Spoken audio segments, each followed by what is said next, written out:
Azərbaycan Respublikası Gənclər və İdman Nazirliyi Milli Qəhrəman Mübariz İbrahimovun xatirəsinə həsr olunan Gənclərin İntellektual Yaradıcılıq Festivalına start verdi. Festival şəhidin anadan olduğu Biləsuvar rayonunda baş tutdu. Zona birinciliyinə Cənub bölgəsinin 9 rayonunun nümayəndələri qatılaraq qalibiyyət uğrunda mübarizə apardılar.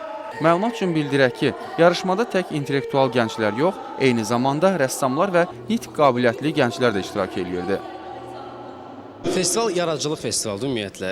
Burada şeir müsabiqəsi də var, rəssamlıq müsabiqəsi də var, rəsm müsabiqəsi də var və ən əsası da ki, gənclərin intellektual bilik səviyyəsini yoxlamaq üçün Breyring tədbiri təşkil olunub və məni də bir aparıcı kimi bura dəvət ediblər. Ümumiyyətlə yaxşıdır.